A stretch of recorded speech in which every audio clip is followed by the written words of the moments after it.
Hello, my name's Chase Osmond, and this is my paper, Algorithmic Decline, an answer. Quote, I believe that you pray to it when you are unhappy. Men made it, do not forget that. Great men, but men. The machine is much, but it is not everything. I see something like you in this plate, but I do not see you. I hear something like you through this telephone, but I do not hear you. That is why I want you to come. Pay me a visit so that we can meet face to face and talk about the hopes that are in my mind. The Machine Stops, a 1909 short story from the great science fiction pioneer E.M. Forster, pictures a future where people have designed a machine that is eerily similar to modern times where face-to-face contact between individuals has become a thing of the past. Humanity instead prefers to stay within their domiciles, favoring the machine's ability to make everything available from communication with others to technological innovations at the push of a button. Humans have begun to phase themselves out of their own world. While modern technology progresses ever closer to the science fiction pulp of yesteryears, we have begun to outpace our capacity for logical, good-natured, and productive discussions concerning new inventions of man and their impact on our society at large. Today, wait times for the latest news are a thing of the past. As quickly as information can be typed on a cellular phone, it can be disseminated across the globe. What if the very applications that we use to promulgate our newest discoveries were more of a hindrance to us than help? Social media as we know it today has led to rapidly changing and divisive environment, which has spilled over into the real world through rising political tension and decreased rates of face-to-face conversation. The real dangers of social media, though, lie in the content presented to the consumer. Modern social media algorithms have led to virtual echo chambers, increasing tensions between most Americans that has led to a general degradation of face-to-face communication. Algorithm, as defined by dictionary.com, is, quote, an ordered set of instructions recursively applied to transform data input into processed data output, such as a mathematical solution, search engine result, descriptive statistics, or predictive text suggestions. Social media, as we know it today, is synonymous with algorithms as they drive consumer activity by showing recommended content based on the user's previous interactions. Content, as defined by dictionary.com, is, quote, substantive information or creative material viewed in contrast to its actual or potential manner of presentation. The more interactions that a user's content can drive, the more valuable in the eye of the creators of the platform who have a vested interest in keeping users on their application for as long as possible to generate more revenue for the company, usually through advertisements. This insistence on increased interaction from users has led to 20% of adults in the UK surveyed in 2019 having 40 or more hours of logged screen time per week. 40 hours per week of an artificial intelligence driving a person's imbibed interactions of the world around them leads to ease for manipulation of information to sway behavior, either intentionally or accidentally. With the most popular forms of content being short form, a noted drop in attention spans across heavy users of social media has been widely noted.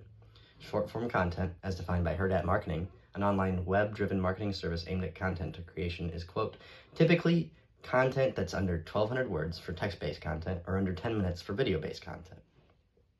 The bias for these easily digestible forms of content has led to unintended consequences. While vital to modern social media and therefore society as we know it, these AI processes have become so ingrained into our lives that we hardly even think of them as algorithms. For example, YouTube's recommended section is an algorithm, your Netflix recommendations are an algorithm, and even your music streaming services utilize algorithms to create everything from artificial intelligence DJs to recommended music. Algorithms, while massively important to the modern state of society as we know it today, have also become one of the most concerning parts of modern technology.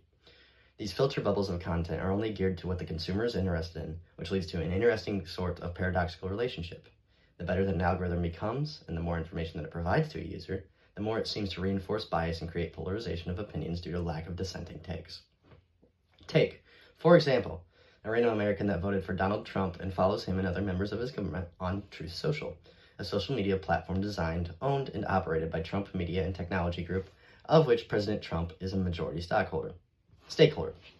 A major concern of this arrangement is the owning of a social media algorithm by the highest position of political power in the United States, with an ability to tweak their algorithm to present users with content that will persuade them politically a potential conflict of interest. Other possible negative effects that users might find themselves experiencing due to their algorithms include glaring issues that will inevitably worsen without intervention, such as media literacy and the ability to contextualize written word. Reading habits are different in such a way that digital environments lead to superficial engagement in text analysis. This possibly depends on the depends on the fact that most digital media users glance at and multitask from one item to the next, a habit that might reduce attention span and contribute to the fact that diagnosis of ADHD is higher than it was 10 years ago. A lack of reading skills is a terrifying prospect in a world where media literacy is not just a desirable skill to be well informed through unbiased sources, but a necessity. In a society where truth is becoming increasingly difficult to ascertain, being able to accurately read a text and determine validity through fact-checking or asking of questions is paramount for all sides of the political spectrum. Violent attacks can be coordinated through communities created by these algorithms, as groups are created when users with similar interests are presented with similar content, furthering interactions between users, and thus being rewarded by social media companies without artificial intelligence understanding what consequences its algorithm is having. For example, after taking a moment to search, quote, Tesla burn on X, formerly known as Twitter, I am presented with an outright call for the destruction of Tesla-branded property by a user, quote, burn every Tesla you see. What better example is there than this expressed apathy towards a rival political group than calling for the destruction of products and services associated with those deemed the opponents?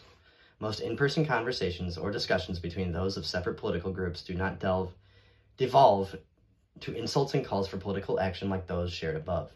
But when someone is not interacting with another person with whom one shared a disagreement with, and is instead interacting through a screen, empathetic responses seem to be cold in favor of outbursts. From Cordy's article, quote, in this respect, it is noteworthy that in empathy studies in young adults, a correlation between time spent with digital media and a lower cognitive empathy with other humans has been reported. Empathy is one of our single most important traits we carry amongst ourselves as humans. Some would venture to say that it is the most important characteristic that we possess that differentiates us from the other counterparts of the animal kingdom. What if we deny ourselves of such a virtue? We have been content without content for hundreds of thousands of years, and the further we wade in the pool of algorithmic worldview, the further we get from ourselves as we feed our minds with artificial intelligence. How do we solve such a difficult, ingrained civilizational issue? For lack of a better term, and to quote a popular online meme response to those with particularly, quote, online takes, go outside and touch grass. If more users were to spend less time interacting with the world through screens and instead through face-to-face communication, emotionally charged, non-rational reactions could potentially be avoided due to the ability to interpret the other party's tone, body language, and other nonverbal clues that written language lacks as context. For example, contextualizing situations is an important skill to have. What better way to improve this skill by practicing in the real world? The benefits of reduced screen time are well known and have real effects on the mental health of those with uncontrolled screen time. From BMC Medicine, quote, the study highlights mental health improvements through smartphone use reduction. Compared to the control group, the intervention group showed an improvement in depressive symptoms, stress, insomnia symptoms, and well-being. We as humans are biological, organic life forms that have not evolved to sit in front of a screen for numerous hours at a time. Technology is progressing faster than we can adapt to it as a species, and the presentation of such is through mental health decline. Unplugging is the best possible answer to fight these algorithms, seeing as that they are so prevalent in nearly every facet of human life. To be human is to search for happiness, and sometimes our brains are unable to differentiate between what is a fun choice and what is the right decision to make. We as Americans are a culture of excess. The regulation of exposure to social media algorithms is the best possible answer to their prevalence and potential for creating an echo chamber of the user's choosing, insulating them from dissenting opinions and non-agreeing positions of others. This insulation of opinion leads to irrational anger and dissent, as it is not seen as rational, but instead as a denial of, quote, the way things are. Left-leaning and right-leaning groups both believe that being opposed to their line of thinking is an abhorrent display of disregard for human life, whether that be labeled as constitutional rights or human rights as described by both groups concerning multiple political positions. This has led to a decrease in empathetic responses among people and a general decline in mental health for users of social media as time progresses.